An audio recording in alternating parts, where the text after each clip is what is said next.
पर्छ। पहिलो चरण यो प्रतिस्पर्धाको परीक्षामा भनेको समय व्यवस्थापन गर्दै लेख्ने पहिलो चरण, अनि मात्रै कन्टेन्ट कति लामो कति छोटो त्यो कुरा त हामीहरूले बुदामा भनिसकेका छौँ, लेख्ने तरिका सिकाएका छौँ।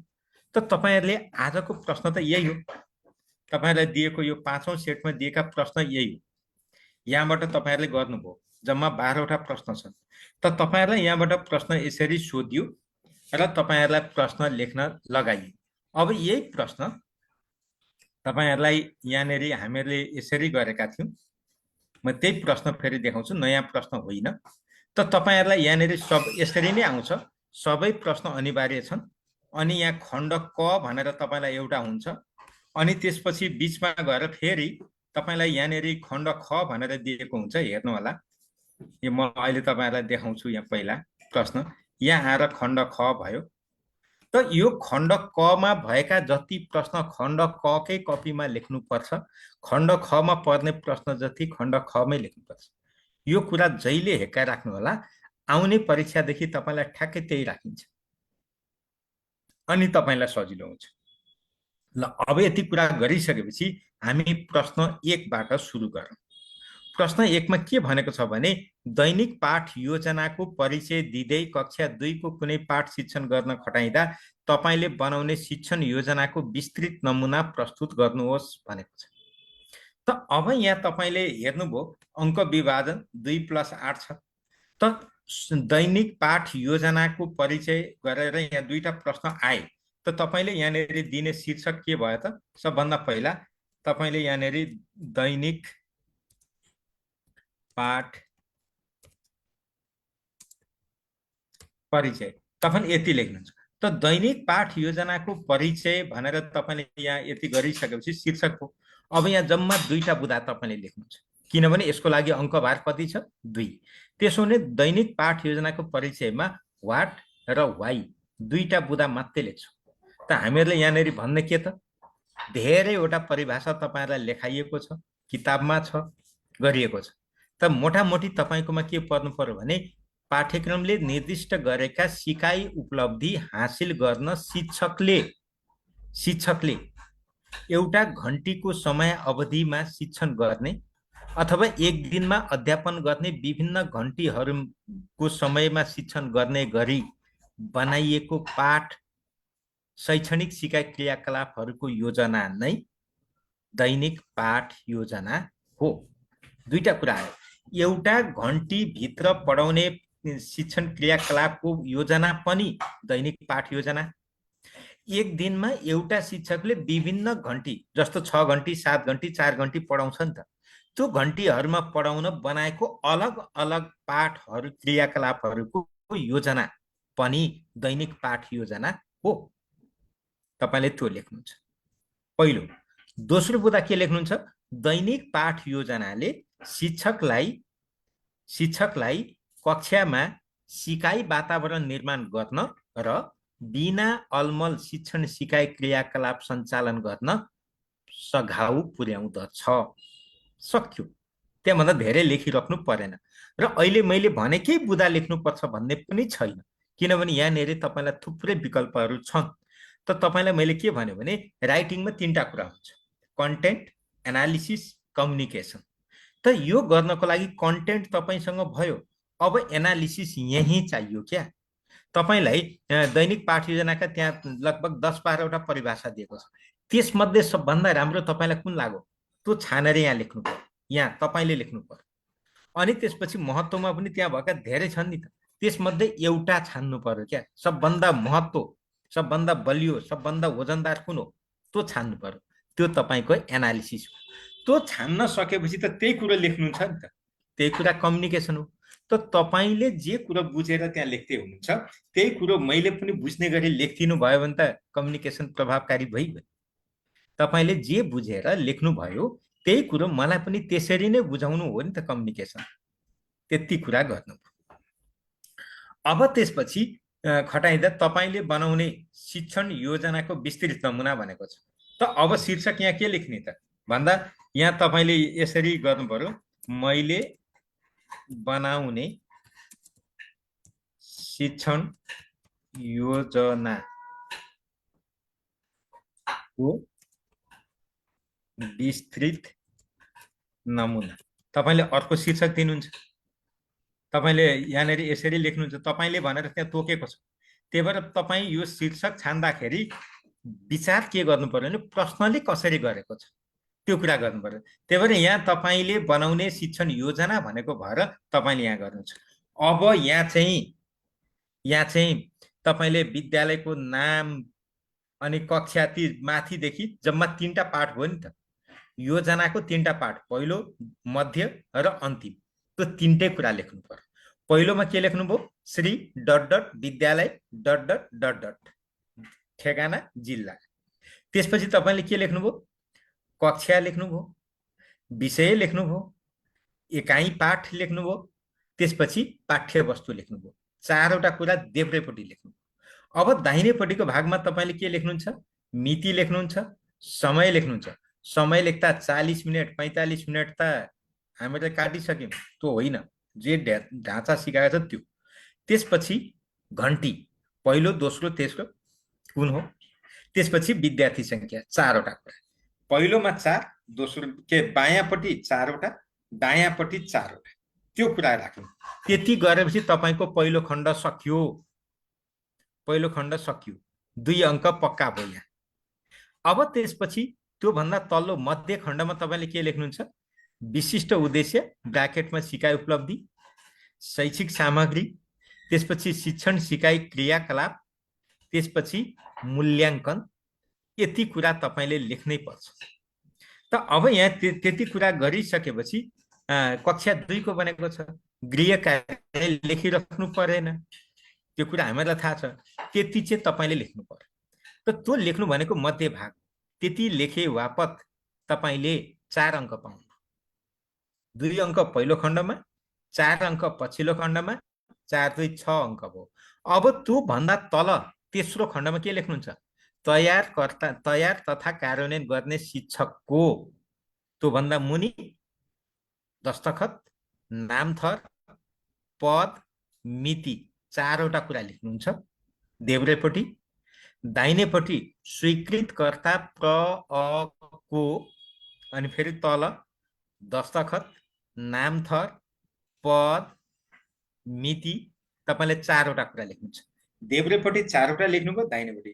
त्यो गरेपछि तपाईँको दैनिक पाठ योजना कम्प्लिट। त्यति गरेपछि अब अन्तिममा तपाईँले के लेख्नु पर्यो? निष्कर्ष। त निष्कर्ष लेख्दाखेरि तपाईँले यो कुरालाई छुवाएर लेख्नुहुन्छ। निष्कर्ष लेख्ने कला हामीहरूले सिक्न बाँकी छ, त्यो भएकोले अहिले मैले यहाँ जोडिनँ। निष्कर्ष चाहिँ लेख्नुपर्छ, यो कुरा चाहिँ बुझौँ। अब त्यसपछि दोस्रो प्रश्नमा के भनिएको छ भने मानव विकासको अवधारणा प्रस्ट्याउँदै मानव विकासका चरणहरू संक्षेपमा उल्लेख गर्नुहोस् भनेको छ। त यहाँ तपाईँले के लेख्नु छ? मानव विकासको अवधारणा।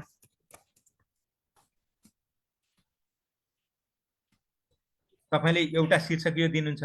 अब यसको लागि कति छ त? अङ्क 1 छ। हेर्नुहोस् है, मानव विकासको अवधारणामा अङ्क 1 मात्रै छ। त्यसो भने एउटा बुदा मात्रै लेख्ने, उदाहरण दिने। जस्तै मानिसको गुणात्मक क्षमता बढ्नु नै मानव विकास हो। जस्तै लेख्नु, पढ्नु आदि विकासकै उदाहरण हो नि त। यहाँ धेरै लेख्नु पर्दैन, तपाईँलाई एउटै बुदा मात्रै, धेरै लेख्नु भने फस्यो। उदाहरण दिनुहोस्, लेख्नुहोस्, तर गुणात्मक चाहिँ शब्द छुट्नु हुँदैन।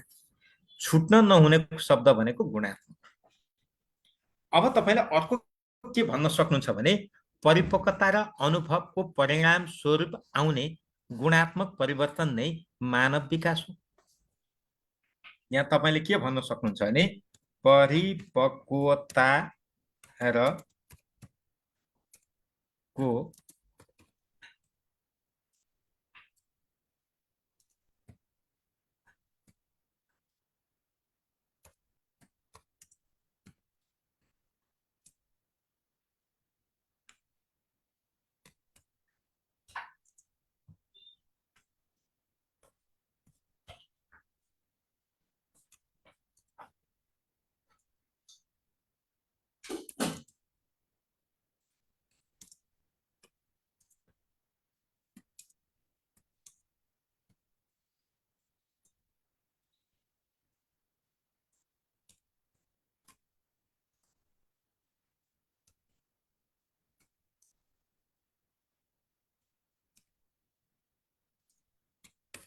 यति तपाईँले धेरै लेख्नै पर्दैन। परिपक्वता र अनुभवको परिणाम स्वरूप मानिसमा आउने गुणात्मक परिवर्तनले मानव विकास हो। जस्तै फोडुनी खेल्नु, तपाईँले यहाँनिर यसलाई बुदा दिनुहुन्छ। तपाईँले लेखेको त एउटै बुदा हो नि, यहाँ अरू के गर्नै परेन, तपाईँले यहाँ बुदा दिनुभयो। अब तपाईँले के लेख्नुहुन्छ, मानव विकासका चरणहरू संक्षेपमा लेख्नुहोस् भनेको छ। अब शीर्षक तपाईँले यहाँ दिनुहुन्छ। अब यहाँ शीर्षकमा तपाईँले एउटा कुरा ख्याल गर्नुहोस्, यो मानव विकासको चरण भनेर जुन दिएको छ हरू हुँदैन, शीर्षकमा बहुवचन लाउनु हुँदैन, त्यही भएर चरण मात्रै भन्नुपर्छ। तपाईँहरूले गल्ती गर्ने गल्ती त्यो गर्नु हुँदैन। अब यहाँनिर मानव विकासका चरण कतिवटा छ, अब यतिवटा भन्ने छैन। अब तपाईँले यहाँनिर के भन्नुपर्छ भने मानव विकासका चरणहरूमा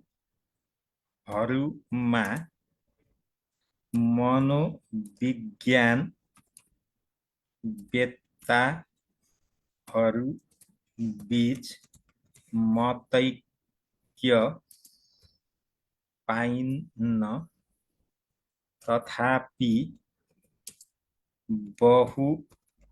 बहुप्रचलित, तथापि यहाँनिर के भन्नुपर्छ भने हर्लकको बहुप्रचलित चरणहरू नानुसार प्रस्तुत गरेको छु। तपाईले यति चाहिँ भन्नु पर्यो। हेर्नुहोस् है, अरूमा चाहिँदैन यस्तो भन्नु पर्दैन। तर यहाँनिर मानव विकासका चरण भन्ने बित्तिकै हर्लकले एउटा भनेको छ, स्किनरले अर्को भनेको छ, प्याजेले अर्को भनेको छ, अर्कोले अर्को भनेको छ। धेरैजना साइकोलोजिस्टहरूको बीचमा युनिफर्मिटी छैन, नभएपछि कसको भन्ने त। त्यही भएर हामीहरूले एउटा रेफरेन्स दिनुपर्छ। मानव विकासका चरणहरूमा मनोविज्ञानवेत्ताहरू बीच मतैक्य पाइन्न, पाइन्न भएछ है, पाइन्न, तथापि हर्लकको बहुप्रचलित चरणहरू निम्नानुसार प्रस्तुत गरेको छु। अब तपाईले यहाँदेखि यता 10 वटा चरण लेख्नु पर्यो। अब यहाँनिर तपाईँले एकैचोटि चरण 10 वटा यहाँ भन्न सक्नुहुन्छ यसरी, 10 वटा चरण भने 10 वटा त्यहाँ भनेपछि यहाँहरू चाहिँदैन। फेरि 10 वटा चरण निम्नानुसार प्रस्तुत गरेको छु, यसरी भन्न सक्नुहुन्छ। अब त्यहाँ भएको चरण के त सबै व्याख्या गर्ने होइन। गर्भावस्था, गर्भदेखि 270 देखि 280 दिनसम्मको अवधि सक्यो। दोस्रो के त शैशव अवस्था, जन्मदेखि 2 हप्तासम्मको अवधि। त्यसपछि पूर्व बाल्य अवस्था, 2 देखि 6 वर्षको अवधि हो। त्यति मात्रै लेख्ने हो। त्यति मात्रै लेखेर जम्मा कतिवटा लेख्नु पर्यो, 10 वटा। अनि निष्कर्ष लेख्नु पर्यो। निष्कर्ष त हामीलाई थाहा छँदैछ। त यहाँनिर चाहिँ मानव विकासका चरण सोझै लेख्न पाइँदैन है, यो कुरा एकदम ख्याल गर्नु होला। यस्तो खालको क्वेसन्समा अलिकति यति चाहिँ बुद्धि पुर्याउनु पर्छ, यसले तपाईँलाई नम्बर त एकैचोटि माथि तान्दिन्छ। यो कुरा ख्याल गर्नु। जसले 10 वटा बुदा लेखो, अघि भने जसरी नै लेखो, त्यसरी लेख्ने र यसरी लेख्ने के उत्तरको अङ्क एउटै आउला त? अभियसली आउँदैन। किनभने हर्लकले 10 वटा भने, जिन प्याजेले अर्कै भन्यो, अर्कोले अर्कै भनेको छ। हरेक मनोविज्ञानवेत्ताको आफ्नो आफ्नो कुरा छ। त त्यो भइसकेपछि क्रो एन्ड क्रोको अर्कै छ, फेरि मिल्दैन। आशयगत मिल्ला तर चरण त मिल्दैन। त्यही भएर हामीहरूले हर्लकका अनुसार यसरी भनेर भन्नुपर्छ। यसले तपाईँको नम्बर बढाउन मद्दत गर्छ। त्यही भएर यस्तोमा कलम छिटो चलाउनु पर्छ, पुग्दैन। तपाईँले यहाँनिर मानव विकासको अवधारणामा 2टा वाक्य लेख्न खोज्नु भयो भने तपाईँ यता गयो गयो। 9 मिनट हो त समय, कसरी पुग्छ? 9 मिनटमा प्रश्न पनि पढ्नु पर्यो, यो शीर्षक पनि दिनु पर्यो, बुदा पनि दिनु पर्यो, पुग्दैन। अब मात्रै यहाँदेखि तपाईँले यो गर्नुभयो नि, अब मात्रै तपाईँको यहाँ बुदा सुरु हुन्छ। यो चाहिँ वाक्यमा मात्रै भयो, यहाँ बुदा दिन पाइँदैन। अब तपाईँले यहाँनिर गर्दाखेरि चाहिँ बुदा दिनुहुन्छ। अब मात्रै तपाईँको यहाँनिर आएपछि बुदा सुरु हुन्छ। यसरी जस्तो गर्भावस्था, तपाईँले यी कोलन चिन्ह दिनुहुन्छ। तपाईँले के भन्नुहुन्छ? गर्भ देखि 270 देखि यहाँ मिलाउनु पर्ने भयो 280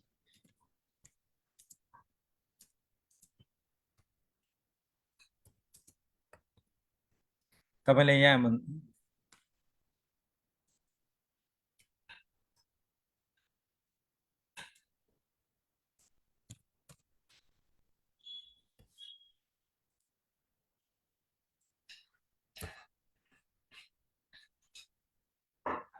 यहाँ कहाँ सरेल छ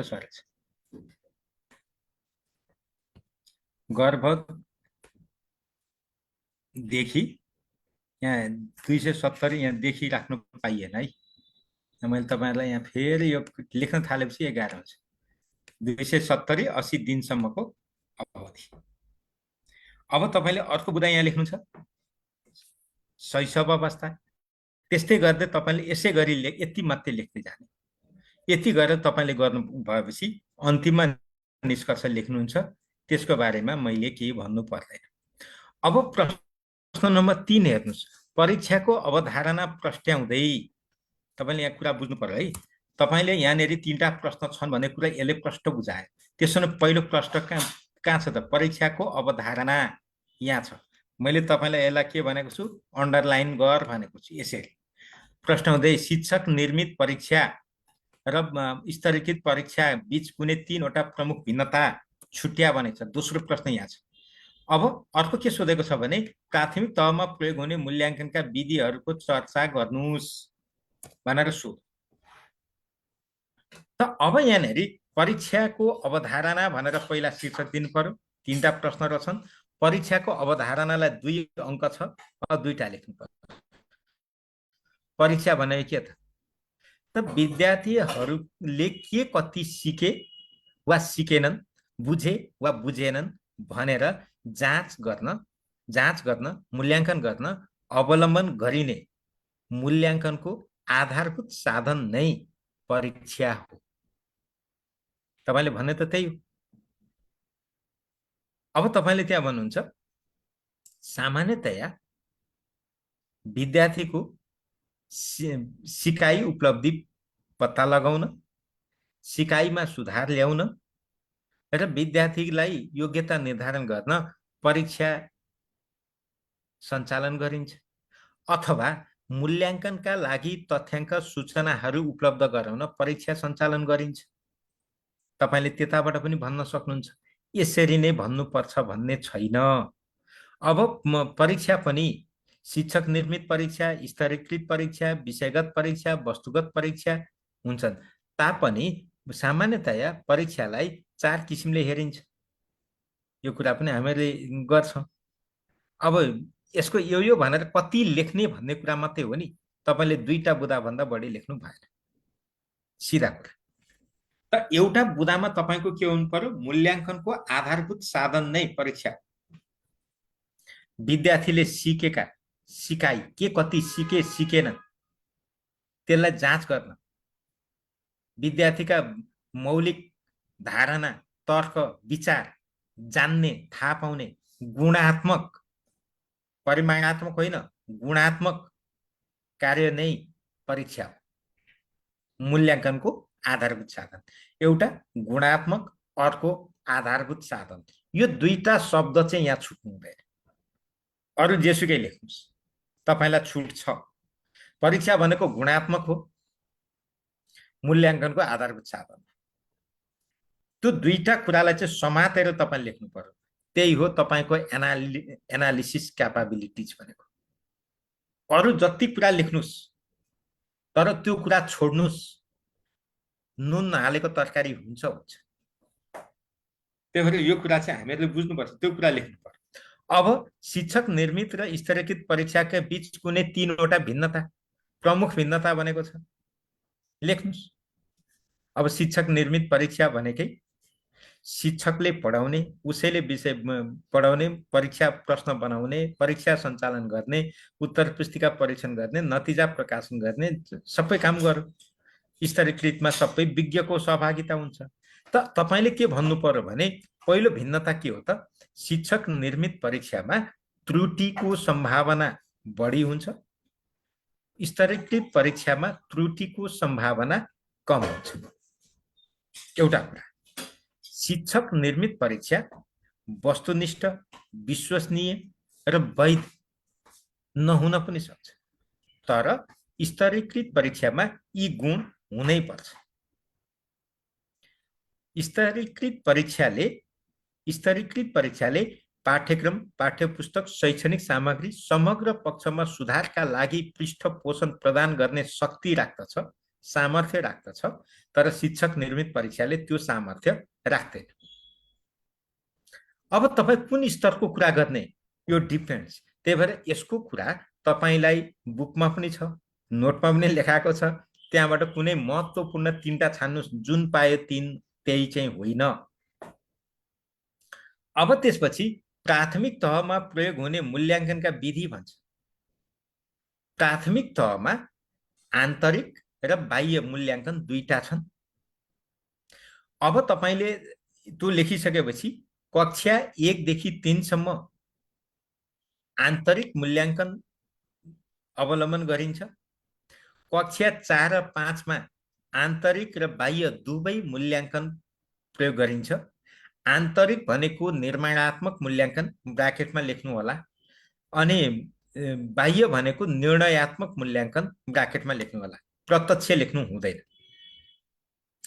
अब तपाईले कक्षा 1-3 मा आन्तरिक मूल्याङ्कन अन्तर्गत 100% निरन्तर विद्यार्थी मूल्याङ्कन गरिन्छ र विद्यार्थीको सिकाइ उपलब्धि स्तरलाई 4वटा तहमा श्रेणीकरण गरिन्छ: कमजोर, सामान्य, राम्रो, उच्च। र जुन विद्यार्थी सिकाइ उपलब्धि स्तर 1 वा 2 मा पर्छन् तिनीहरूलाई सबलीकृत वा उपचारात्मक शिक्षण मार्फत न्यूनतम तेस्रो वा सिकाइ उपलब्धि स्तर 3 मा वा 4 मा पुर्याउन शिक्षकले प्रयत्न गर्नुपर्छ। सक्यो। अब त्यसपछि तपाईले एउटा कुरा के थप्न सक्नुहुन्छ भने यी पद्धतिको लागि घटनावृत्त अभिलेख, अवलोकन, रुजु सूची, कार्य सञ्चयिका, श्रेणी मापन जस्ता गैर परीक्षणका साधन अर्थात् मूल्याङ्कन बाहेकका साधन प्रयोग गरी मूल्याङ्कन गर्ने गरिन्छ। त्यो भन्दा बढी नलेख्नुस्। अब तपाईले कक्षा 4 र 5 को लेख्नु पर्यो। फेरि कक्षा 4 र 5 को लागि आन्तरिक मूल्याङ्कन गर्दा आन्तरिक मूल्याङ्कन अन्तर्गत निरन्तर विद्यार्थी मूल्याङ्कन गरिन्छ र पाठ्यक्रममा उल्लेखित पाठ्य घण्टाको 50% पाठ्य घण्टा बराबरको विषयवस्तुको मूल्याङ्कन निरन्तर विद्यार्थी मूल्याङ्कन मार्फत गरिन्छ। ती यस प्रकार छन्: क, कक्षा सहभागिता र उपस्थिति वापत 4 अङ्क, परियोजना कार्य, अभ्यासात्मक कार्य, प्रयोगात्मक कार्य वापत अधिकतम 36 अङ्क, पहिलो र दोस्रो त्रैमासिक परीक्षाका लागि 10 अङ्क। त्यो सक्यो। अब अर्कोमा के छ तपाईको? बाह्य परीक्षा छ।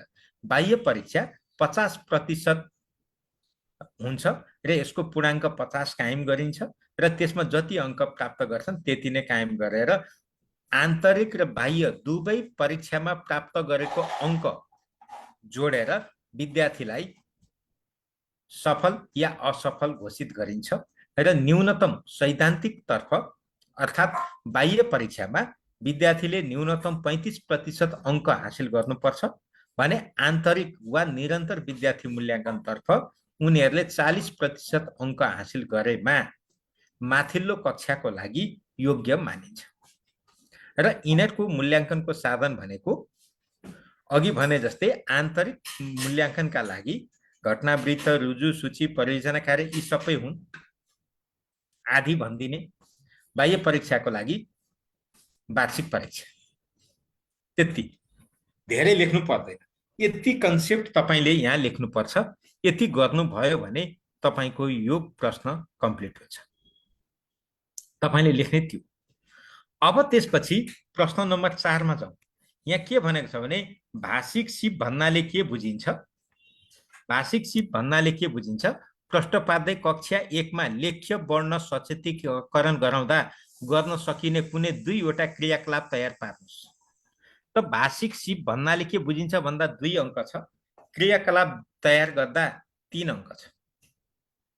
त भाषिक सिप भनेको के त? अब तपाईले यही लेख्नुहुन्छ। भाषिक सिप भनेको के हो भन्दाखेरि तपाईले भाषिक सिपको अवधारणा भन्नुभयो, लेख्नुभयो। कुनै पनि भाषामा या नेपाली भाषाको मात्रै कुरा गर्नु हुँदैन, संकुचित अर्थ हुन्छ।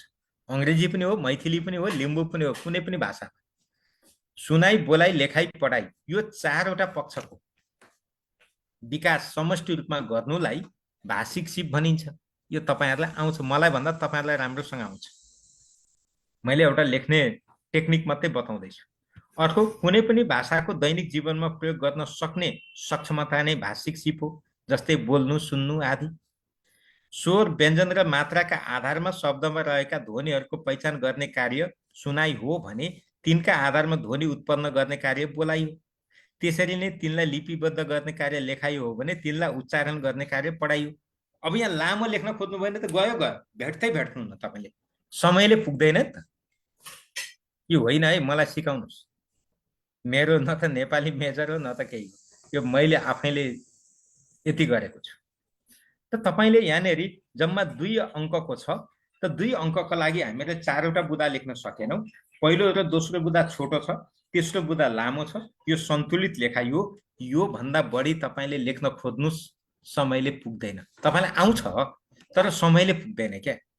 यो भन्दा अझै उत्कृष्ट लेख्न सकिन्छ क्या यहाँ। यो त एउटा नमुना। अब तपाईलाई मैले यहाँ थोरै के भनेको छु भने यहाँ दोस्रो प्रश्नमा के दिएको छ भने लेख्य वर्ण भनेको छ। अब तपाईहरु कतिलाई वर्णको अवधारणा थाहा नहुन सक्छ, अनि लेख्य वर्ण सचेतीकरण भनेको के हो नबुझेको हुन सक्छ। त्यही भएर मैले यो रातो मसीमा यो नचाहिने तर यहाँ लेखिदिएको। वर्ण भने के हो त? ध्वनिको संकेत हो। कुनै ध्वनि सुनेर त्यसलाई संकेतमा चिन्ह उतार्न सकिन्छ, कुनैलाई संकेत चिन्ह गरिन्छ। यसलाई हेरेर त्यसलाई जनाउने आवाज निकाल्न सकिन्छ भने त्यो वर्ण हो। यो तपाईहरुले गर्नुभएको छ। वर्ण लेखेर औच्चार्य गरी 2 प्रकारका हुन्छन्। औच्चार्य वर्ण भनेको अब यो मैले भन्नु पर्दैन, यो तपाईले लेख्ने होइन, यो तपाईहरुलाई बुझ्ने गरी मैले यहाँ राखेको मात्रै हो। किनभने योसँग सान्दर्भिक भएकोले गर्न खोजेको थिएँ, तर मलाई पनि समय पुगेन। किनभने मलाई पनि समय धेरै लाग्छ, मसँग पनि समय थिएन, म अर्कै कामले व्यस्त थिएँ। त्यति नभए मैले तपाईहरुलाई सबै चिरफार गरेर लेख्दिउँ भन्ने लागेको थियो एक मनले चाहिँ, तर मैले भ्याउँदै नभ्याके। त्यही भएर यति लेखेँ। अब लेख्य वर्ण सचेतीकरण भने के हो त? तपाईले यहाँनेरि थोरै कुरा लेखिएको छ। अब त्यसपछि तपाईको मेन प्रश्न चाहिँ के हो त? यहाँनेरि लेख्य वर्ण सचेतीकरण गराउने प्रस्तावित क्रियाकलाप। मैले प्रस्ताव गरेको क्रियाकलाप हो नि त। शीर्षक यसरी लेखेँ। अब लेख्दा कसरी लेख्ने त? क, क्रियाकलाप नम् 1 चित्र पहिचान र शब्द उच्चारण। तपाईहरुले लेख्ने ढाँचा ख्याल गर्नुस्। अब यहाँ के लेखेँ? कलम, खरायो, गमला, घर, न्याउरो यत्रो विधि चाहिँदैन। चित्र र अनार, आगो, इनार, ईसा, उखु चित्र बनाई एउटा टेबलमा कलम, खरायो, गमला, घर, न्याउराको चित्र र अर्को टेबलमा अनार यी राखी लेखिएका वर्णपत्ती तयार गर्ने र चित्र पहिचान गर्दै शब्द उच्चारण गराउने अभ्यास गराउने। अब तपाईले यहाँ छुट्याउन सक्नुहुन्छ लेख्ने तरिका। दोस्रोमा गए के भन्यो भने क्रियाकलाप नम्बर 2 स्वर र व्यञ्जन वर्णको पहिचान तथा उच्चारण। अब यहाँ भने भौतिक वस्तु जनाउने र कक्षामा देखाउन सकिने वस्तु भएमा भौतिक वस्तु नै देखाई जहिले पनि कक्षामा जे उपलब्ध छ त्यसैलाई प्रयोग गर्ने गरी तपाईले गर्नुपर्छ। अब यहाँ यसरी भनेको छ। अनि लाई वर्णको उच्चारण तथा चिनारी गराउने, जस्तै कलम हातमा लिने र यो के हो भनी सोध्ने। बालबालिकाले कलम भनेपछि यसको सुरुमा के आउँछ? क भन्न उत्प्रेरित गर्ने। कलमको सुरुमा कुन अक्षर छ त? क छ। त्यही भन्ने। कलम देखाएपछि शब्द पत्ती देखाएर कलम भन्ने उच्चारण गरी बालबालिकालाई उच्चारण गर्न लगाउने। त्यस्तै शब्दका सुरु र बीच र अन्त्यमा क भएका कमल, दमकल, चक जस्ता शब्दका शब्दपत्ती, चित्रपत्ती वा शब्द चित्रपत्ती देखाई क वर्णको प्रशस्त अभ्यास गराउने। यसरी नै अन्य वर्णको पनि अभ्यास गराउने। यसरी भने क्रियाकलाप अब तपाईँलाई यहाँनिर त दुईटा क्रियाकलाप मात्रै भनेको छ, पुगिगयो, लेख्नु पर्दैन। अरू क्रियाकलाप हुन्छ कि हुँदैन त सर भन्नु होला। त्यही भएर अर्को पनि लेख्थेँ, क्रियाकलाप 3 यो चाहिँदैन। तपाईँलाई यो क्रमशः हुनुपर्छ। मैले उदाहरण मात्रै प्रस्तुत गरेको, वर्णको सङ्केत र विसङ्केत। त तपाईँलाई मैले यो किन लेखेको भने नि, तपाईँलाई दैनिक पाठ योजनामा मैले तपाईँलाई क्रियाकलाप यसरी लेख्नुपर्छ भनेको थिएँ। त्यो फर्म्याट यहाँ मिल्यो कि मिलेन आफै जजमेन्ट गर्नुहोस्। तपाईँले लेख्ने यो क्रियाकलाप 1 मात्रै लेखेर छोड्ने होइन, यसरी गर्ने रहेछ नि त। यहाँ अन्डरलाइन गरेको छैन, प ख ग गरेर दिएको छ, बुदामै लेखेको छ। एकदमै ख्याल गर्नुहोस्, तपाईँलाई यो मोडल हो। तपाईँहरूले गणितमा, अङ्ग्रेजीमा, विज्ञानमा सबैमा त्यही फर्मेटमा जान सक्नुहुन्छ। जुन हामीहरूले शैक्षणिक योजना पढ्दा जुन दैनिक पाठ योजनामा अभ्यास गरेका छौँ नि, हो त्यहाँ तपाईँले जानेपछि सबैको लागि बेस भयो कि भएन त हेर्नुहोस् त। एक्ज्याक्ट क्रियाकलाप त्यसरी राख्नै रहेछ। ल अब म तपाईँहरूलाई के भन्छु भने यो चाहिँ तपाईँहरूले स्क्रिनसट गर्न सक्नुहुन्छ। जसलाई आवश्यक पर्छ, जसलाई अझै कन्फ्युजन छ, स्क्रिनसट गर्नुहोस् भने। तपाईँहरूलाई यदि आवश्यक पर्छ भने, पर्दैन भने त मैले भन्नु केही छैन। तर दैनिक पाठ योजनामा मैले तपाईँहरूलाई जसरी सिकाएको छु त्यो ढाँचा हेर्नुहोस् कति सजिलो हुँदो रहेछ काम गर्न, कहीँ गाह्रो छ। अब यो ध्वनि सचेतीकरणको पनि चाहिन्छ भने म यहाँ पनि यो पनि गरिदिउँला, केही छैन, तपाईँहरूकै लागि हो। यसलाई पनि गरिराख्नुहोस्। कहिलेकाहीँ वर्ण भन्नाले के हो, वर्ण चिनारी गराउने तरिका लेख्नुहोस् पनि भनिदिन्छ। कहिलेकाहीँ लेख्य वर्ण सचेतीकरण भनेको के हो, लेख्य वर्ण सचेतीकरण गराउने क्रियाकलाप लेख भनिदिन्छ। ध्वनि सचेतीकरण भनेको के हो, ध्वनि सचेतीकरण गराउने क्रियाकलाप लेख भन्छ। शब्द भण्डार भनेको के हो, शब्द भण्डार शिक्षण गर्ने तरिका क्रियाकलाप लेख भनिदिन्छ। पठन बोध भनेको के हो, पठन बोध गराउने क्रियाकलाप लेख भनिदिन्छ। किनभने भाषाका यहाँ अहिलेको उसमा भाषाका 4वटा सिप, तर तत्त्व चाहिँ 8वटा प्रयोग भएको छ। अहिलेको पाठ्यक्रमले 8वटा तत्त्व गरेको छ, ती मध्येकै तत्त्व हुने। त्यही भएर यो कुरा चाहिँ हामीहरूले बिर्सिनु हुँदैन है त। अब ल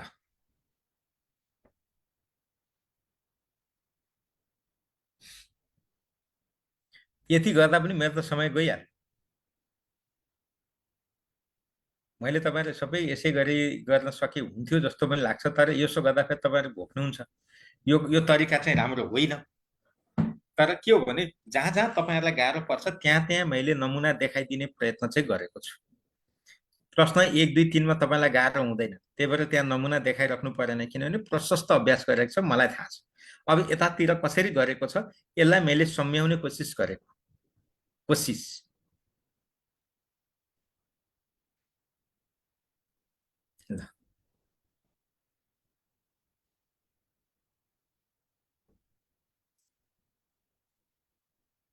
यो गर्नु। अब त्यसपछि तपाईँलाई अर्को प्रश्न के दिएको छ भने सृजनात्मक लेखनको परिचय गराउँदै श्री शिक्षा सदन मावि हरकपुर मोरङले श्री कानेपोखरी गाउँपालिका शिक्षा शाखालाई कक्षा 3 मा पठन सिप विकास कार्यक्रम अन्तर्गत पुस्तक कुना स्थापना गर्न माग गर्दै लेख्ने पत्रको ढाँचा तयार गर्नुहोस्। 3+7 त्यस्तो सोधेको छ। त अब तपाईँले पहिले के लेख्नु छ, सृजनात्मक लेखनको परिचय 3टा बुँदा।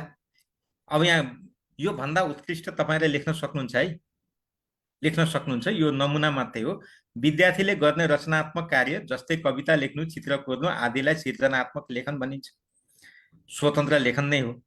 सृजनात्मक चित्र कोर्नु आदि जस्ता स्वतन्त्र लेखनलाई सृजनात्मक लेखन भनिन्छ। अब विद्यार्थीले गर्ने तर्क, कल्पनाशीलता, भावना आदि जस्ता पक्षलाई लिपिबद्ध गर्ने कार्य नै सृजनात्मक लेखन हो, जस्तै गीत लेख्नु, कथा लेख्नु आदि। विद्यार्थीले अरूका भनाइ नउतारी आफ्ना मौलिक भनाइ, सोच, नवीन विचार, कल्पना आदिलाई लिपिबद्ध गरी सञ्चार गर्ने कार्यलाई सृजनात्मक लेखन भनिन्छ। अब यसको परिभाषा तपाईँले आफ्नो तरिकाले गर्न सक्नुहुन्छ, त्यही भएर यहाँ मैले अरू थप भनिनँ। अब तपाईँलाई एउटा चाहिँ अर्को के हुन्छ भने शीर्षक के दिने त, श्री शिक्षा सदन माविले श्री कानेपोखरी गाउँपालिका शिक्षा शाखालाई लेख्ने पत्रको ढाँचा। तपाईँको शीर्षक त यो भयो। अब तल लेख्दा कस्तो हुने भयो त? श्री शिक्षा सदन माध्यमिक विद्यालय, मावि लेख्ने होइन। अब माध्यमिक विद्यालय, किनभने लेटर हेड हो नि त, त्यहाँ छोटो हुँदैन, यस्तै हुन्छ। मावि मात्रै लेख्नु हुँदैन, यो कुरा ख्याल गर्नुहोस्। अनि हरकपुर मोरङ, किन? यहाँ विद्यालयको नामै छ नि त, दिएकै छ प्रश्नमा, त्यही भएर लेखियो। अब यतापट्टि तपाईँले के लेख्नुहुन्छ? प सम, यो भनेको पत्र संख्या। त्योभन्दा ठिक मुनि च नम, यो भनेको चलानी नम्बर, त्यो लेख्नुहुन्छ। दायाँपट्टि मिति लेख्नुहुन्छ। यदि यो मिति बायाँपट्टि लेख्नु भने तपाईँ गलत, गयो, तपाईँको सबै कुरो गयो। त्यही भएर यो कुरा ख्याल गर्नुहोस्। अनि त्यसपछि के राख्छ?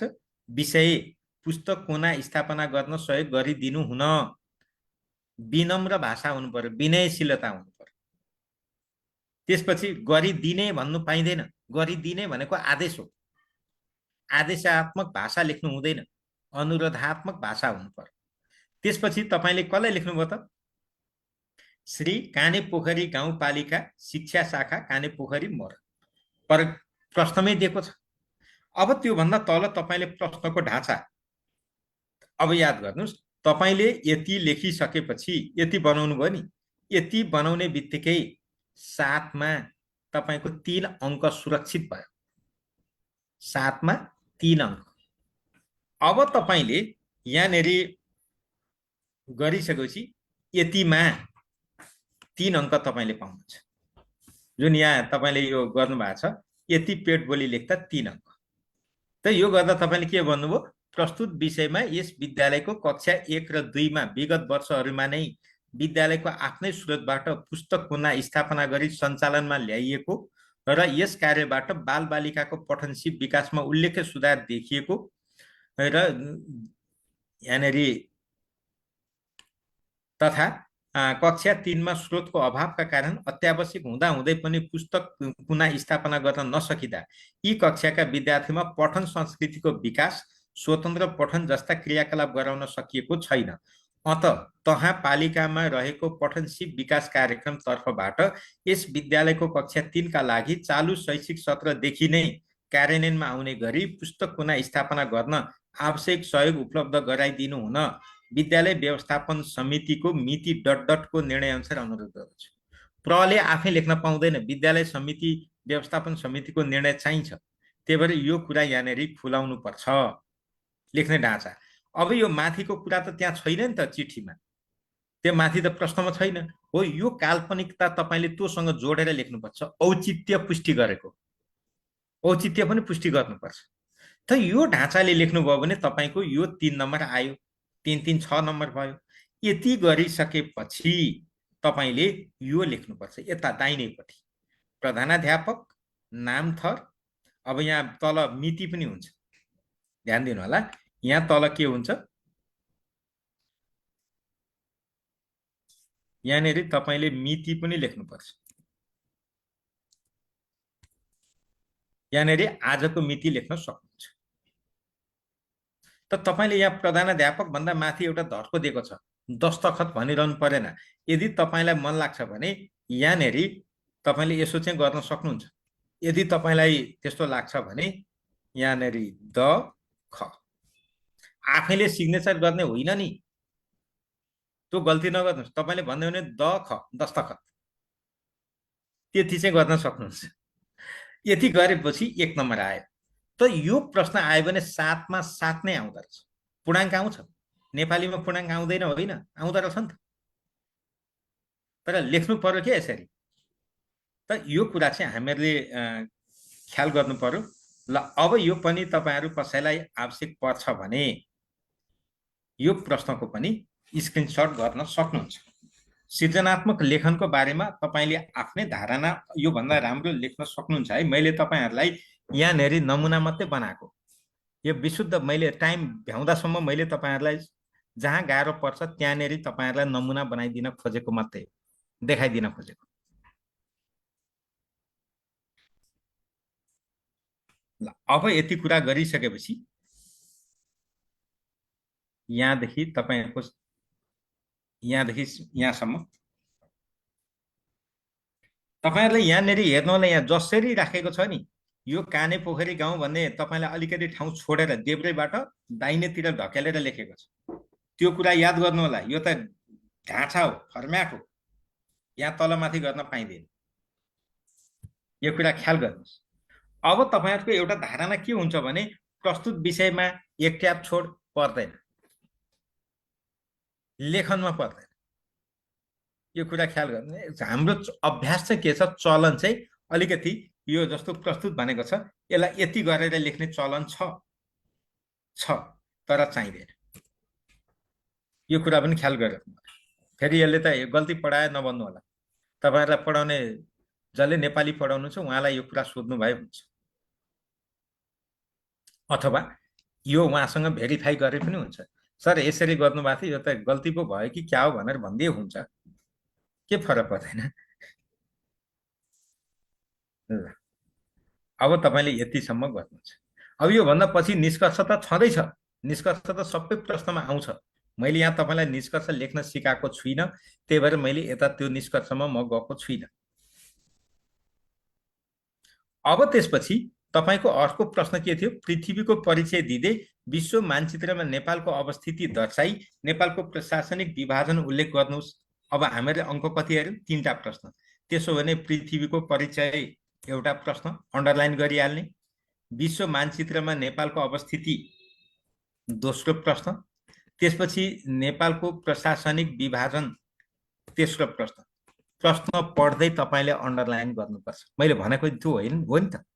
त अब यो गरिसकेपछि तपाईँले के गर्नुभयो, पहिलो लेख्नुभयो पृथ्वीको परिचय।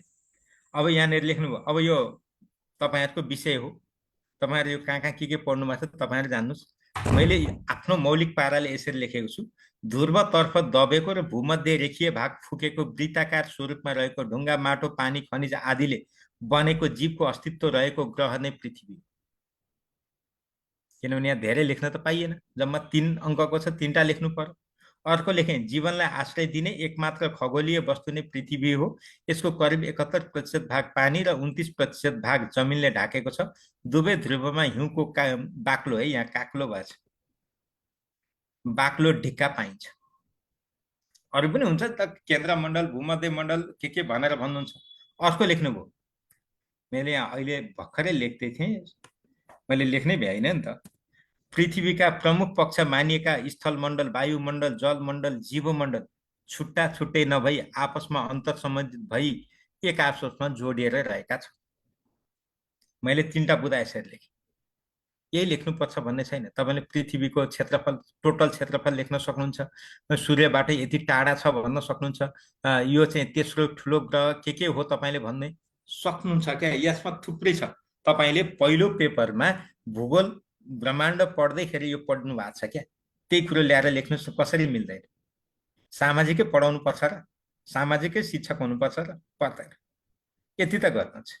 त यही गर्नुपर्छ भन्ने छैन, तपाईँले नेट सर्च गर्नु भने पाइहाल्नुहुन्छ।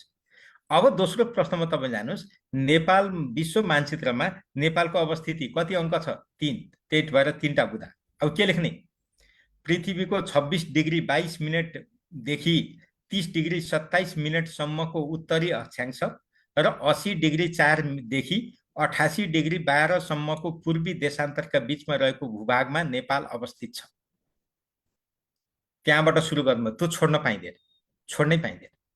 दोस्रो लेख्यौँ, पृथ्वीको कुल भूभागको 0.03% क्षेत्रफल, एसिया महादेशको क्षेत्रफल मध्ये 0.3, दक्षिण एसियाको क्षेत्रफल मध्ये 0.3% क्षेत्रफल ओगटेर नेपाल दक्षिण एसियामा अवस्थित छ। दोस्रो। तेस्रो लेख्नुभयो, भारत र चीन बीचमा भूपरिवेष्टित सार्वभौम राष्ट्रका रूपमा हिमालय पर्वतमालामा नेपाल अवस्थित छ। तपाईँले यहाँ लेख्ने थुप्रै कुराहरू छन्, यही नै सीमित होइन। तपाईँले पहिलो र दोस्रो बुँदा सामान्यतया छुटाउन मिल्दैन, यो कुरा ख्याल गर्नुहोस्। अब यति कुरा गरिसकेपछि तपाईँले प्रशासनिक विभाजनको कुरा गर्नुभयो। अब प्रशासनिक विभाजन जम्मा 4 अङ्कको छ। अब प्रशासनिक विभाजनको लागि 4वटा बुँदा चाहियो कम्तीमा। तपाईँले के लेख्नुभयो, नेपाललाई प्रशासनिक मात्रै भनेको छ, प्रशासनिक विभाजन हिमाल, पहाड, तराई प्रशासनिक विभाजन होइन। प्रशासनिक विभाजन भनेको पोलिटिकल डिभिजन हो, त्यो कुरा ख्याल गर्नु होला नि। शब्द बुझेर मात्रै लेख्नु होला। त्यही भएर सुकरातको भनाइ म फेरि पनि दोहोऱ्याउँछु, प्रश्न बुझ्नु भनेकै आधा उत्तर जान्नु जस्तै हो भनेको छ। पुरै त्यही। त नेपाललाई प्रशासनिक स्वरूपमा सङ्घ, 7वटा प्रदेश, 7 प्रदेश, 77 जिल्ला र 753 स्थानीय तहमा विभाजन गरिएको छ। पहिलो बुदा त्यही। संविधान अनुसार यो अनुसार भनिराख्नु पर्दैन, सिधा प्रवेश गर्नुहोस्। दोस्रो, सङ्घीय प्रशासन सङ्घीय कानुन र केन्द्रीय मण्डलद्वारा सञ्चालित छ भने सङ्घीय कानुन र प्रादेशिक कानुनको अधीनमा प्रदेश सरकारद्वारा प्रदेशको प्रशासन गरिँदै आएको छ। त्यसरी नै सङ्घीय, प्रादेशिक र स्थानीय कानुन अनुसार स्थानीय प्रशासन सञ्चालन गरिँदै आएको छ। अर्को लेखेँ, 3वटा सरकारले आफै कानुन बनाउने, परिपालना गर्ने, गराउँदै आएका छन् र अलग अलग सरकार देखिए तापनि जनतालाई गुणस्तरीय, मेरो त टाइपिङ त कति गल्ती भयो, गुणस्तरीय, सरल र सहज सेवा प्रवाह गर्नु, शान्ति सुरक्षा बहाल गर्नु, यी तीनै सरकार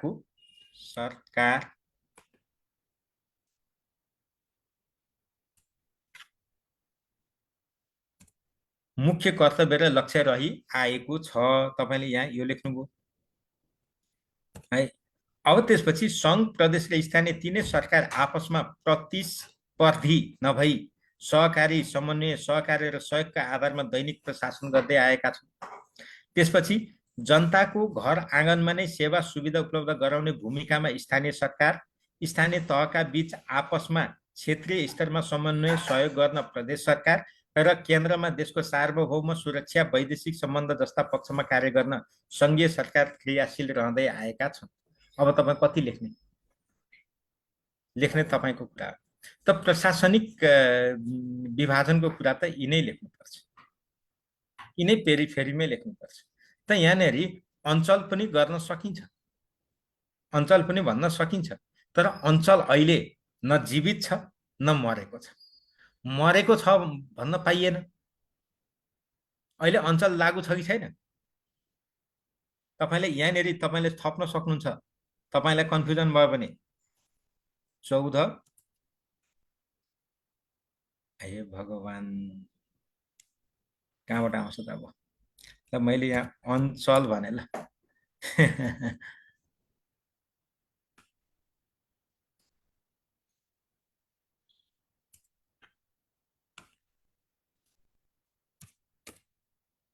मैले यसरी लेखेँ है। 14 अञ्चल, 77 जिल्ला तथा 753 स्थानीय तहमा विभाजन गरिएको छ। यो कुरा गर्न सक्नुहुन्छ। वडा संख्या भन्न सक्नुहुन्छ। वडा सबभन्दा तल्लो प्रशासनिक, तपाईले भन्नुहुन्छ सबैभन्दा तल्लो प्रशासनिक संरचना वडा।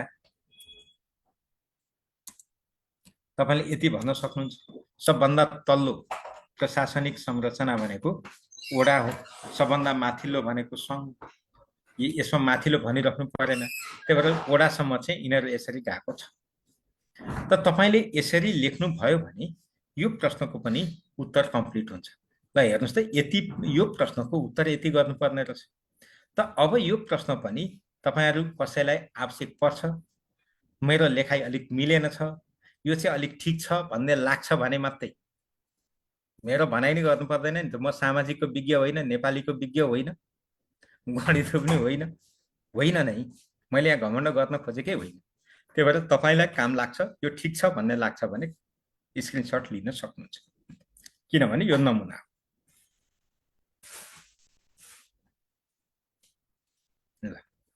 अब त्यसपछि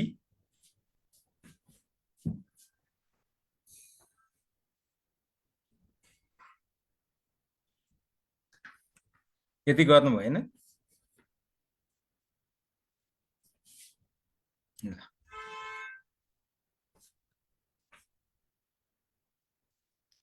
यति गरिसकेपछि अब तपाईँ खण्ड कबाट खण्ड खमा जानुहुन्छ।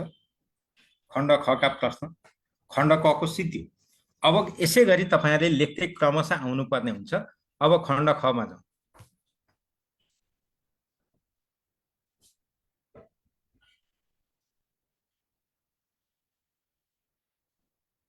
अब यति कुरा गरिसकेपछि तपाईँलाई प्रश्न नम्बर 7मा describe basic language skills needed in English. Basic language skill के हो त? रिडिङ, राइटिङ, स्पिकिङ, लिसनिङ, त्यो 4वटा स्किल हो नि। लिसनिङ भनेको के हो, रिडिङ भनेको के हो, राइटिङ भनेको के हो, अनि स्पिकिङ भनेको के हो? एक वाक्यमा लेख्ने, एउटा एउटा उदाहरण दिने। उदाहरण चाहिँ चाहियो। त्यो 4वटा कुराको एउटा एउटा मिनिङ दिने, एउटा एउटा मिनिङ दिने र एउटा एउटा उदाहरण दिने। त्यति गरेपछि तपाईँलाई धेरै लेखिराख्नु परेन।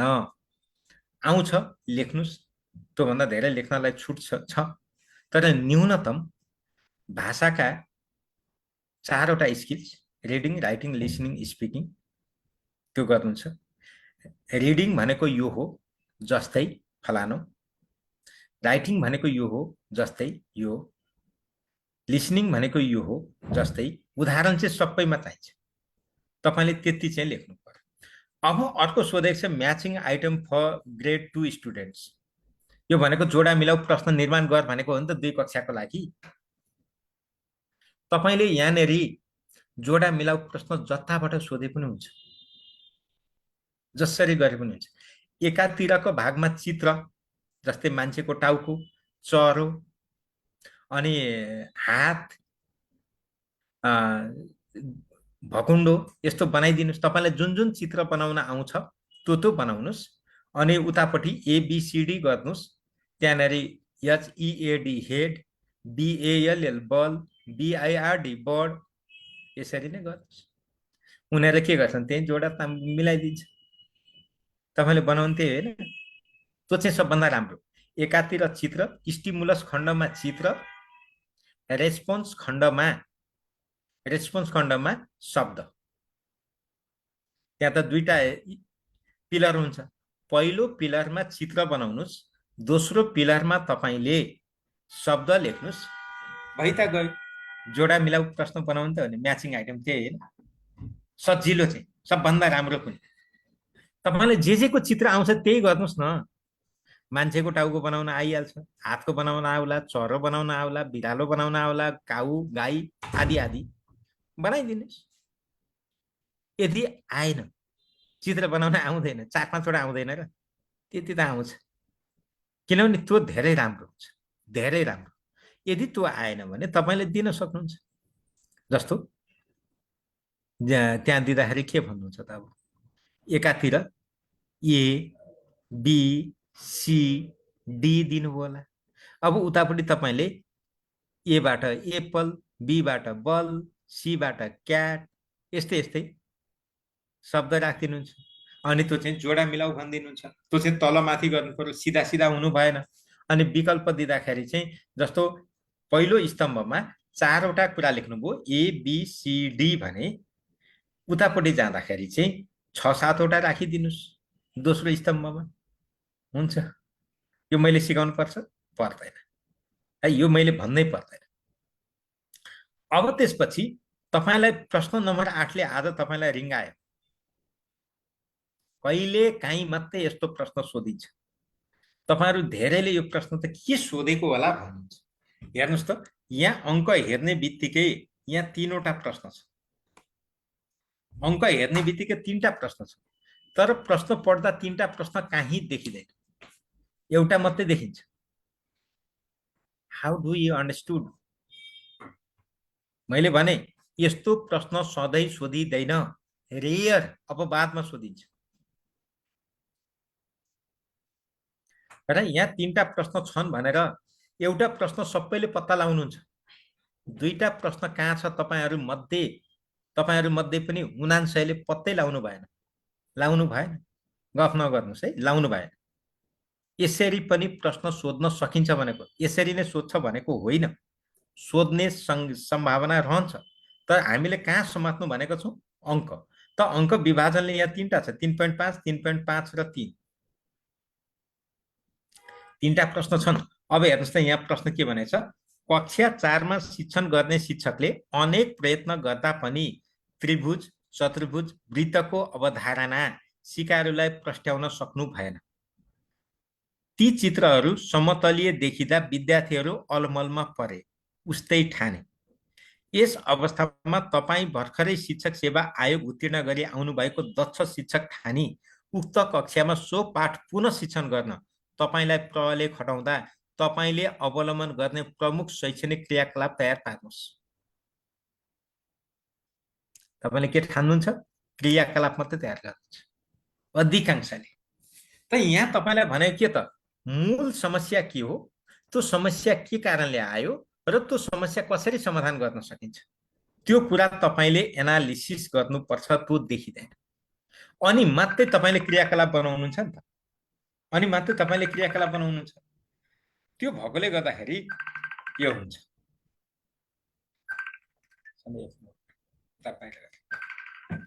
यो कुरा चाहिँ तपाईँहरूले बुझ्नुपर्छ।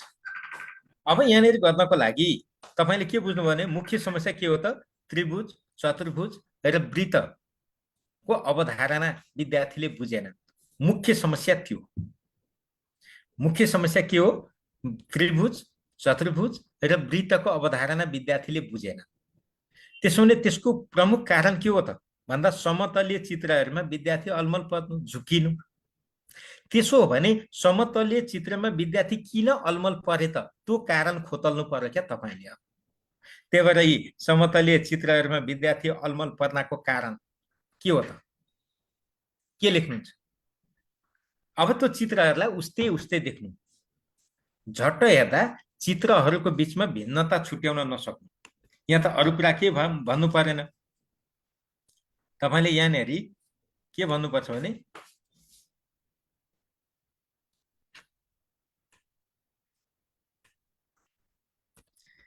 त्रिभुज चतुर्भुज र वृत्तको चित्र उस्तै उस्तै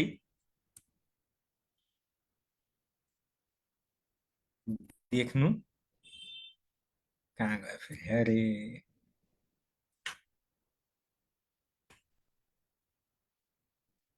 देख्नु र आपसमा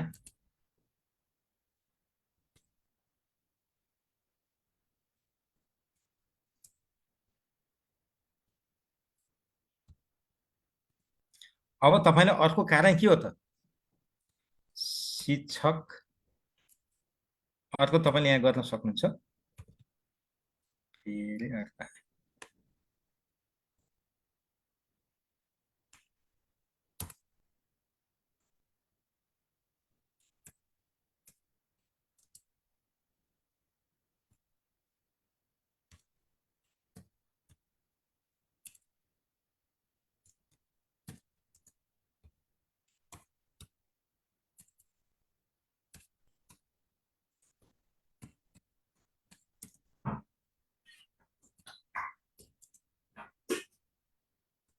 हुन सक्छ, अनुमान मात्रै गर्न सक्नुहुन्छ। जस्तै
एउटा यो हुन सक्छ, तपाईले यहाँ धेरै त लेख्नै भ्याउनुहुन्न, यो कुरा हुन्छ।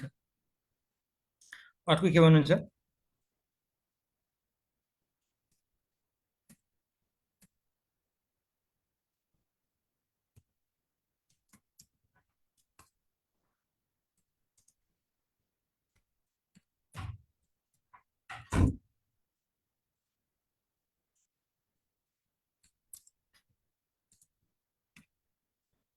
अब यो कुरा ख्याल गर्नु पर्यो। तपाईँले यो तीनटा कुरामा तपाईँले अब फोकस गर्नुहुन्छ। तपाईँले यहाँ जे कारण लेख्नुभयो, तपाईँले त अनुमान न गर्नुभयो, त्यसको क्लास त देख्नु हुँदैन, त्यही भएर अनुमान भन्नुभयो। त्यसो हो भने अब यसलाई गर्ने के गर्नु पर्यो भन्दाखेरि सबभन्दा पहिला के गर्नु पर्यो भन्दा के गर्नु छ त, यही कुरालाई तपाईँले यहाँ समेट्नुहुन्छ। तपाईँले यहाँ के भन्नुहुन्छ, कक्षामा नै भएका डेस्क बेन्च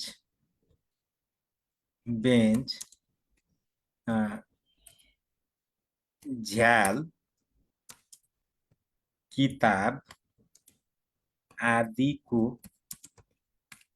प्रयोग गरी तपाईले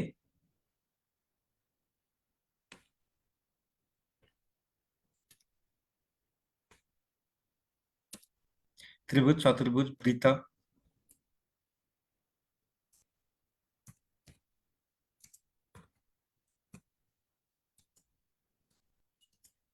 सिकाउने। अब यहाँनिर यो भनौँ न, यसको अवधारणा सिकाउने। अर्को के भन्नुहुन्छ भने के भएछ यहाँ त फेरि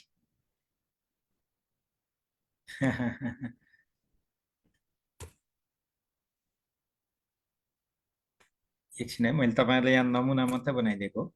कक्षामा नै भएका डेस्क बेन्च झ्याल किताब आदिको प्रयोग गरी गराउने।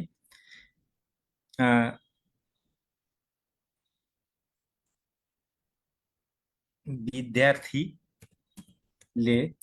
लगाएको सर्ट पाइन्ट चुरा आदिको उदाहरण प्रस्तुत गर्दै वृत्तको अवधारणा बुझाउने। तपाईले यो गर्नुहुन्छ, अन्तको सामग्री ल्याउनु परेन। विद्यार्थीले लगाएको सर्ट पाइन्ट, यहाँनिर छुटो है, सर्ट र पाइन्ट, यहाँ शब्द छुटो, सर्ट र पाइन्ट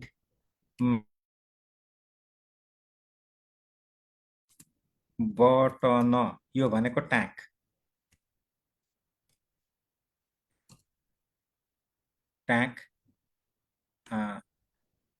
छात्रले लगाएको चुरा आदिको उदाहरण प्रस्तुत गर्दै वृत्तको अवधारणा बुझाउने। त्यो गर्नुभयो। अब त्यसपछि के भन्नुहुन्छ, चाँपको प्रयोग गरी सर्वप्रथम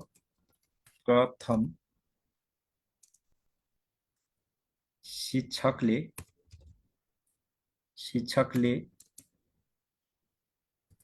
उक्त चित्र बनाउने र विद्यार्थीलाई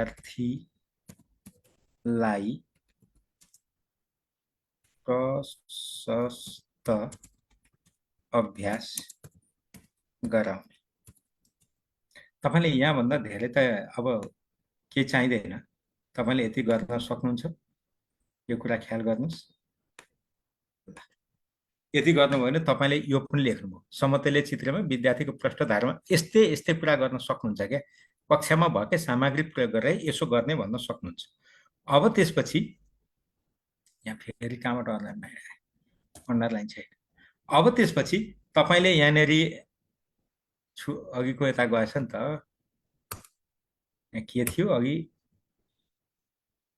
यहाँनिर तपाईले मैले प्रश्नमा के थियो तल, शैक्षणिक क्रियाकलाप, तपाईले अवलम्बन गर्ने प्रमुख शैक्षणिक क्रियाकलाप। तपाई भनेपछि त यहाँ के भन्नु पर्यो, मैले भन्नु पर्यो। अवलम्बन गर्ने प्रमुख शैक्षणिक क्रियाकलाप।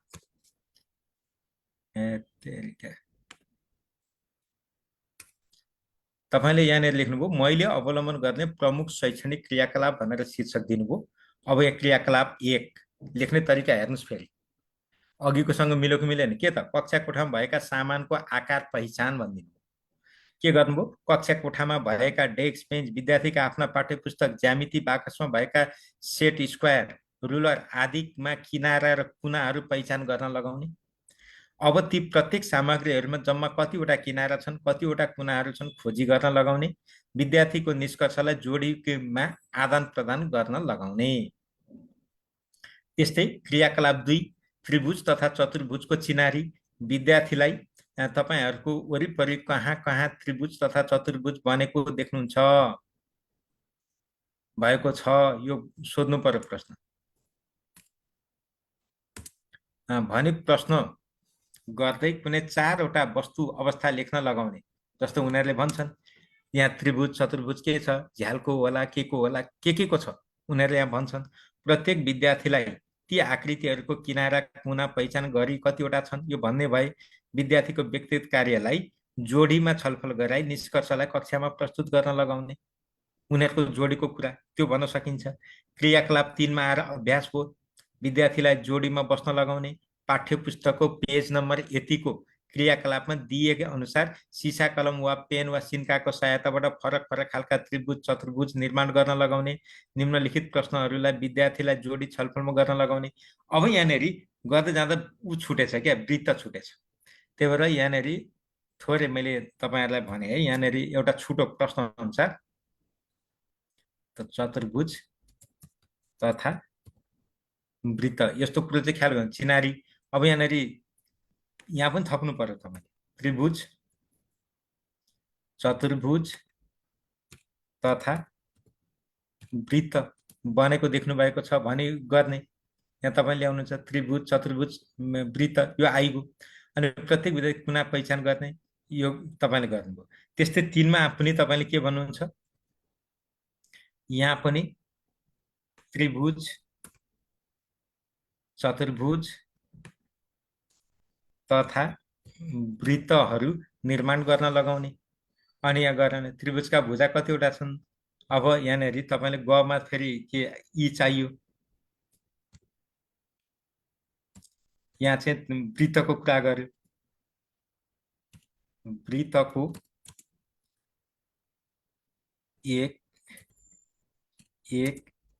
एक वटा उदाहरण दिनुहोस्। तपाईले यसो भन्न सक्नुहुन्छ। त तपाईले यति कुरा गरेपछि तपाईको क्रियाकलाप पनि भयो। यहाँ धेरै क्रियाकलाप लेख्न सकिदैन। तपाईले लेख्ने कुरा त यही रहेछ। त यसरी यो प्रश्नको उत्तर खोज्नु पर्ने रहेछ। यो धेरै गाह्रो प्रश्न थियो तपाईहरुको लागि किनभने यो प्रश्न पढेर सिधा बुझिदैन। यसले के माग्न खोजेको भनेर यस्तो खालको क्वेशन मैले भनेको छु नि एकदम रेयर सोध्छ। सोधो भने यस्तो प्रश्नले लडायो तपाईले 3 नम्बरको मात्रै लेख्न सक्नुहुन्छ 7 नम्बर छोड्छ। त्यही भएर यो कुरामा यस्ता खालका प्रश्न सोधो भने यो कुरा पनि हामीले गर्न सक्ता छौं। अब त हामीलाई गाह्रो हुँदैन। त तपाईलाई मैले यसरी यहाँ गराएँ है यो कुरा चाहिँ ख्याल गर्नु होला। तपाईहरुलाई अब मात्रै के हो भने तपाईले यो माथिका कुरा लेख्नलाई समस्या छैन। मैले यतातिर फोकस गरिन। तपाईले यो गर्नुभयो। अहिले एकछिनमा यसलाई स्क्रिनशट गरौँला। मुख्य कुरा चाहिँ यो क्रियाकलाप नै हो। त तपाईले शीर्षक दिँदा यहाँ यी मैले अवलम्बन गर्ने प्रमुख शैक्षणिक क्रियाकलाप भन्नुभयो प्रश्नबाटै ल्याउनु पर्छ।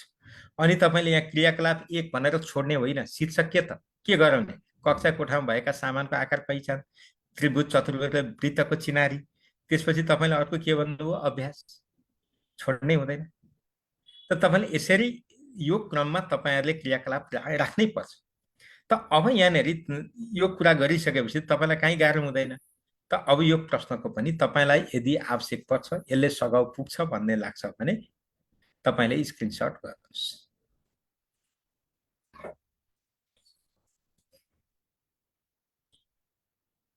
ल यसलाई धेरै समय मैले दिइनँ। यहाँदेखि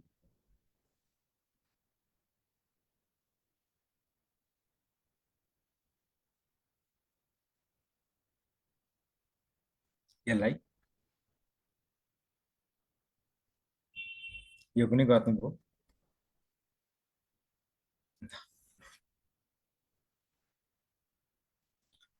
अब यति कुरा गरिसकेपछि अब प्रश्न नम्बर 9मा जाउँ। के भन्छ? जनावर र बिरुवाका जीवन प्रक्रिया उल्लेख गर्दै यिनका प्रजनन प्रक्रियाका बारेमा छोटकरीमा चर्चा गर्नुहोस्। यो त एकदम सजिलो प्रश्न हो। जनावरको जीवन प्रक्रिया, बिरुवाको जीवन प्रक्रिया, दुईटा शीर्षक दिनु पर्यो। दुईटा, एउटा जनावरको छुट्टै, बिरुवाको छुट्टै। त जीवन प्रक्रिया के हो त? जनावरको पहिला गर्भधान हो, अनि अन्तिममा जन्म, अन्तिममा मृत्यु। त तपाईँले गर्भधानदेखि मृत्युसम्मका क्रम लेख्नु पर्यो। पहिला गर्भधान, जन्म, त्यसपछि हुर्काई, अन्तिममा मृत्यु। कुनैको पनि त्यही त हो नि। त त्यो कुरालाई तपाईँलाई जसरी त्यहाँ बुकमा दिएको छ त्यो अनुसारको सिक्वेन्समा लेख्नुपर्छ। तलमाथि गर्नु हुँदैन है, यो कुरा चाहिँ ख्याल गर्नुहोस्। यसको चाहिँ हाइरार्की मेन्टेन गर्नुपर्छ, क्रमशः लेख्नुपर्छ। बिरुवाको पनि त्यही हो, सबभन्दा पहिला परागसेचन होला, अन्तिममा के हो त? बिरुवाको पनि मृत्यु हो। मृत्यु भनेको के हो त? अन्तिममा माटोमै गल्नु हो नि त, मिल्नु हो, मल बन्नु हो। त्यहाँसम्म तपाईँले गर्नुहुन्छ। अब त जीवनमा के हुन्छ? खाना नाना छानाका कुरा तपाईँले बिचमा लेख्नुहुन्छ, मैले भन्नु परेन। अब यो जीवन प्रक्रिया हो। अब यिनैका प्रजनन प्रक्रियाका बारेमा लेख्नुहोस्। त जनावरको प्रजनन प्रक्रिया के हो? जाइगोट बन्नेदेखिको कुरा लेख्नु पर्यो। अब यहाँ चाहिँ तपाईँहरूलाई थाहा छ त्यहाँनिर कसरी के हुन्छ भन्ने कुरा। त शुक्राणु आउने, डिम्ब हुने, त सबैको त्यही हो। मान्छेको जे हो भ्यागुताको पनि त्यही हो, भ्यागुताको जे हो मान्छेको पनि त्यही हो। त त्यही कुराहरू तपाईँहरूले लेख्नुहुन्छ। यो विषयमा मैले भनिराख्नु परेन, यो सजिलो कुरा छ, लेख्नु। अब जैविक मल भन्नाले के बुझिन्छ? प्रश्न पार्दै कुहिने फोहोरबाट जैविक मल निर्माण गर्ने तरिका लेख्नुहोस्। त जैविक मल भनेको के हो भन्दा एक अङ्क छ, त्यो एउटा बुँदा मात्रै लेख्ने। त अब तपाईँले के भन्नु पर्यो? बोट बिरुवा पात पतिङ्गर जस्ता प्राकृतिक वस्तुलाई कुहाएर बिरुवाको लागि तयार गरेको खाना नै जैविक मल हो। तपाईँले यसरी भन्न सक्नुहुन्छ। जस्तै जस्तै गोबर मल त्यो पनि जैविक मलै हो। तपाईँले जस्तै के अरे पात पतिङ्गर कुहाएर बनाएको मल जैविकै हो। गाई बस्तु मरेर कुहिएको त्यो पनि मलै हो। अब तपाईँले लेख्ने कुरा, अब त्यहाँभन्दा चाहिएन। अब कुहिने फोहोरबाट जैविक मल निर्माण गर्ने तरिका लेख्नुहोस् भनेको छ। अब के लेख्नुहुन्छ? तपाईँले भन्न सक्नुहुन्छ घरमा भान्सामा प्रयोग गरेको तरकारी केलाउँदा निस्केका पात पतिङ्गर फोहोर आदिलाई एउटा डस्टबिनमा राख्ने, अनि त्यहाँनिर तपाईँले एउटा के झोल मिसाउने पनि हुनसक्छ, गडौला मिसाउने, माटो मिसाउने, पानी अलिअलि हाल्ने, त्यसो गरेर त्यो के अरे मल बनाउने भाँडोमा राखेर गर्ने कुरा पनि गर्न सक्नुहुन्छ। होइन, खाल्टो खन्ने, अनि त्यहाँ सबै हालिदिने, माटोले पुरिदिने र केही समयपछि 2 महिना 3 महिनापछि त्यसलाई निकाल्ने, त्यो अर्को तरिका हुनसक्छ। अर्को, तपाईँ यो त गाउँघरमा गरेकै छ नि त, सोत्तर ओछ्याउने, पराल हाल्ने, गाईको गहुँत हालिदिने, गोबर अलिकति मिसाइदिने, अनि त्यसबाट कुहाएर फर्मेन्टेसन गरेर गर्ने। अर्को, अहिले बजारमा पाउने त्यो छिटो कुहाउन प्रयोग गरिने रसायन हाल्ने र त्यहाँ भएका पात पतिङ्गर, ती घाँस पात, त्यसलाई टुक्रा टुक्रा गरेर काट्ने, मसिनो बनाउने, अनि त्यसलाई खाल्डोमा अथवा भाँडोमा हाल्ने, त्यो झोल हालिदिने, कुहिन्छ। यति त तपाईँले जान्नु भएको छ। यो मैले भन्नु पर्दैन। अब त्यसपछि 11मा हेर्नुहोस् त, धुमपान मद्यपान तथा लागु पदार्थको दुर्व्यसनीबाट व्यक्ति परिवार र समाजलाई पर्ने असरको चर्चा गर्नुहोस्। अब यहाँ भनेको के त? व्यक्तिलाई पर्ने असर, परिवारलाई पर्ने असर, समाजलाई पर्ने असर छुट्याएर लेख्नुहोस्, एकै शीर्षकमा नलेख्नुहोस्। तपाईँले के लेख्नु पर्यो भने धुमपान मद्यपान तथा लागु पदार्थको दुर्व्यसनबाट व्यक्तिलाई पर्ने असर। व्यक्तिको स्वास्थ्य के हुन्छ? मस्तिष्कले काम गर्दैन, सचेततापूर्ण निर्णय गर्दैन, विवेक गुमाउँछ, धेरै कुरा लेख्नुहुन्छ। व्यक्तिगत स्वास्थ्य डामाडोल, व्यक्तिगत सम्पत्ति सकियो, व्यक्तिगत जति कुरा सिद्धि, त्यता लेख्नुहुन्छ। अब व्यक्ति क्षणिक रमाएको मात्रै हो, तर वास्तवमा त्यसले हानि पुर्याइराखेको हुन्छ, त्यो कुरा लेख्नुहुन्छ। त्यस्तै परिवारलाई के गर्यो त? परिवारमा अशान्ति बढायो, खर्च बढायो, बेमेल बनायो, झैझगडा बढायो, त्यही कुरा लेख्नुहुन्छ। समाजलाई के गर्यो त? समाज निर्माणतर्फ गएन, अधोगतितिर गयो। समाजमा जहिले पनि हो हल्ला, शान्ति कायम भएन, हो हल्ला भयो, छाडापन बढ्ने भयो, समाज विकृततातर्फ उन्मुख बन्ने भयो। समाजमा एउटाले गरेको देखेर अरू पनि त्यसको लहै लहैमा सिको गर्ने भए, अरूमा पनि त्यसको प्रभाव सर्ने भयो। तपाईले त्यही कुरा गर्नुहुन्छ। अब यसबाट विद्यार्थीलाई बचाउन शिक्षकले खेल्न सक्ने भूमिका तपाईले लेख्नु पर्यो। त दुर्व्यसन, धूमपान, मद्यपान, लागू पदार्थको दुर्व्यसनबाट विद्यार्थीलाई बचाउन शिक्षकले खेल्न सक्ने भूमिका तपाईको शीर्षक त्यो। अब त्यहाँ के लेख्नुहुन्छ? सबभन्दा पहिला सचेतीकरण गर्ने, धूमपान, मद्यपान, लागू पदार्थको दुर्व्यसनबाट कसरी प्रभाव पार्छ भन्ने निकालिएका लघु वृत्तचित्रहरू, भिडियोहरू कक्षामा प्रदर्शन गर्ने, विद्यार्थीलाई आत्मानुभूति गराउने, यसले पार्न सक्ने सकारात्मक नकारात्मक दुवै पक्षको चर्चा गराइदिने।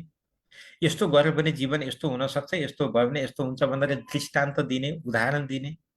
शिक्षकको भूमिका त त्यही कुरा लेख्नुहुन्छ। यो कुरा ख्याल गर्नुहोस्।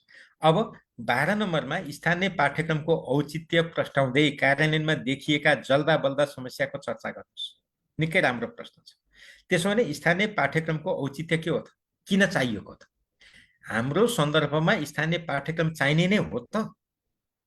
कुरा त त्यो किन चाहियो त भन्दा राष्ट्रिय पाठ्यक्रमले स्थानीय स्तरमा भएका मौलिक विषयवस्तुहरूलाई समेट्न सकेन।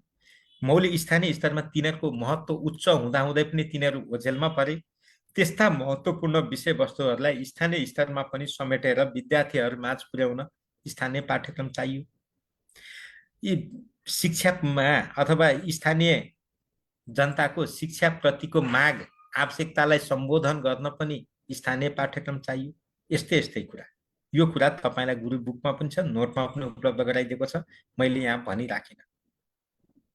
अब यसमा देखिएका समस्या के हो त भन्दा यो पनि त्यहाँ लेखिएको छ, तर मोटामोटी के हो? शिक्षक उपलब्ध नहुनु, शिक्षक उपलब्ध गराउने दायित्वबाट सरकार पन्छिनु। किनभने यसको व्यवस्थापन कसले गर्ने भनेको छ? विद्यालयले गर भनेको छ, आफ्नै स्रोतबाट गर भनेको छ। राज्यले तलब दिँदैन, विद्यालयसँग स्रोत छैन, त्यो शिक्षक कसरी ल्याउने? एक। दोस्रो, अब शिक्षक नभएपछि अर्को के भयो त? अर्को शिक्षकलाई लाइयो, त्यसले स्थानीयता बुझेकै छैन। मानिलिउँ झापामा धनकुटाको टिचर गरेर पढाउँदैछ, टिचर त जहाँको पनि हुन्छ, स्थानीय त छैन। स्थानीय नभएपछि त्यहाँको स्थानीय सबै कुरा बुझेको नहुन सक्छ, त्यहाँ अर्को ग्याप। यस्तै यस्तै अनि स्थानीय पाठ्यक्रम त बनाइयो, तर शिक्षक निर्देशिका बनाएको छैन, पाठ्यपुस्तक बनाएको छैन, सन्दर्भ सामग्री छैन, शैक्षणिक सामग्री छैन। यी सबै कुराहरूलाई तपाईहरुले लेख्ने हो। त यति कुरा लेखेपछि मात्रै तपाईको यो आन्सर कम्प्लिट हुन्छ। त स्थानीय पाठ्यक्रमको औचित्य 5 वटा बुँदा लेख्नुस् उदाहरण सहित, अनि समस्या पनि 5 वटा लेख्नुस् उदाहरण सहित। धेरै लेख्नु पर्दैन। यति गरेपछि तपाईको आन्सर कम्प्लिट हुन्छ। यो कुरामा चाहिँ ख्याल गर्नु होला है। तपाईहरुले लेख्ने तरिका भनेको यस्तै हो।